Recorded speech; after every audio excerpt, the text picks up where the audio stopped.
Hello बच्चों, let's read this question. The question says assertion for an electric dipole equipotential surface is plane.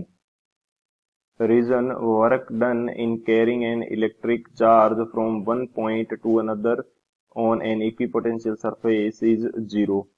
Option first, both assertion and reason are correct and reason is the correct explanation of assertion. Option second, both assertion and reason are correct but reason is not the correct explanation of assertion. Option third, assertion is correct but reason is incorrect. Option fourth, assertion is incorrect but reason is correct. तो इस question के अंदर हमसे क्या बोला गया है कि इलेक्ट्रिक डाइपोल के लिए जो इक्विपोटेंशियल सरफेस होती है वो प्लेन होता है. रीजन हमें क्या दे रखा है कि जो इक्विपोटेंशियल सरफेस के ऊपर किसी चार्ज को कैरी करने के लिए जो वर्क डन होता है वो जीरो होता है. तो बात करते हैं की कंसेप्ट की. तो की कंसेप्ट की यदि बात करें तो यहाँ पे हमें एक चीज का पता होना चाहिए कि इक्विपोटेंशियल सरफेस किस सरफेस को बोलेंगे. फर्स्ट की कंसेप्ट के अंदर हम लोग डिस्कस कर लेते हैं इक्विपोटेंशियल सरफेस. इक्विपोटेंशियल सरफेस किसको बोलेंगे? तो इक्विपोटेंशियल सरफेस वो सरफेस होती है जिसके ऊपर पोटेंशियल की वैल्यू सेम रहेगी. तो यहाँ पे यदि मैं बात करता हूँ potential remains same, potential remains same throughout the surface,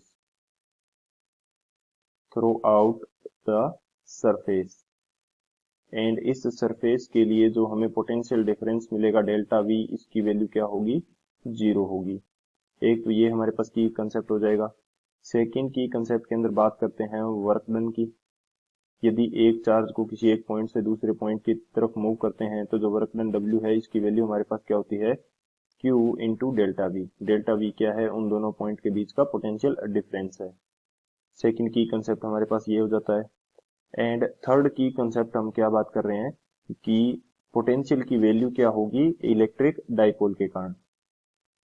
potential due to electric dipole, potential due to electrical dipole.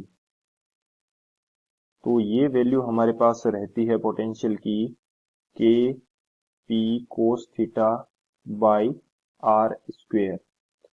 के यहाँ पे कांस्टेंट है, p is the dipole moment of that dipole and r is the distance of that point from the centre of dipole, and theta is the angle between dipole and that point. यदि मैं यहाँ पे show करता हूँ कि ये हमारा dipole है जिसका डाइपोल मोमेंट पी है एंड यहाँ कहीं हमारा पॉइंट है जिसकी डिस्टेंस क्या है सेंटर से आर है, तो ये जो एंगल थीटा हो जाएगा एंड ये हमारी डिस्टेंस आर हो जाएगी.